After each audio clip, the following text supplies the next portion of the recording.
Welcome to Nandini vlog. இன்னைக்கு நான் கடலை கறி செய்ய போகிறேன். கடாயை நான் ஆன் பண்ணிட்டேன், நல்லா சூடாயிடுச்சு. இப்போ நம்ம எண்ணெய் ஊற்றலாம்.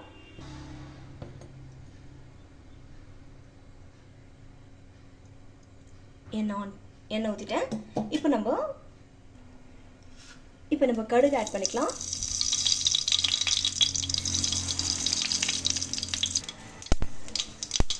கருவேப்பிலை,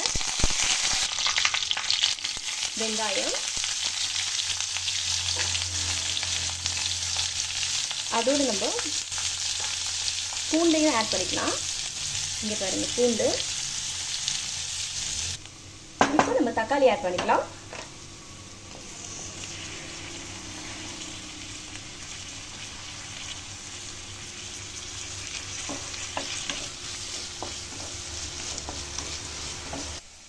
இந்த கருப்பு கடலையை நான் நைட்டே ஊற வச்சுட்டேன்.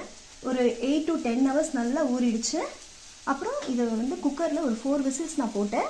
பாருங்கள் எவ்வளோ நல்லா இப்போவே நல்லா வெந்துருச்சு. இப்போ நம்ம வறுத்து வச்ச வெங்காயத்தோட இதை நம்ம ஆட் பண்ணிடலாம். நம்ம இந்த வேக வச்ச தண்ணியே இதோட நம்ம ஆட் பண்ணிக்கலாம்.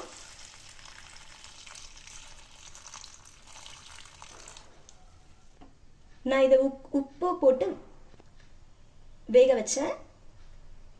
இப்போ நம்ம மசாலாலாம் ஆட் பண்ணலாம். சில்லி பவுடர் நான் கொஞ்சம் காரமாக செய்ய போகிறேன், அதனால நான் 2 ஸ்பூன்ஸ் ஆட் பண்ணிக்கிறேன்.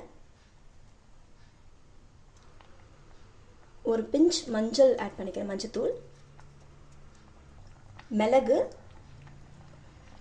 சீரகம் ஒரு 1/2 ஸ்பூன், மிளகும் 1/2 ஸ்பூன் தான் ஆட் பண்ணேன். சீரகம் இப்போ எல்லாத்தையும் சேர்த்து நல்லா கலரி விடலாம். உப்பு பார்த்திங்கன்னா நான் வேக வைக்கும் போதே நான் கல்லுப்பு ஆட் பண்ணிட்டேன். இப்போது இந்த வெங்காய தக்காளிக்காக கொஞ்சமாக ஆட் பண்ணுறேன். நல்லா ஒரு 10 நிமிஷம் ஆகட்டும், நல்லா வேகட்டும். அப்போ தான் அந்த மசாலாலாம் நல்லா இறங்கும். 10 நிமிஷம் கழித்து மறுபடியும் பார்க்கலாம். இப்போ பாருங்கள் நல்லா வெந்துடுச்சு.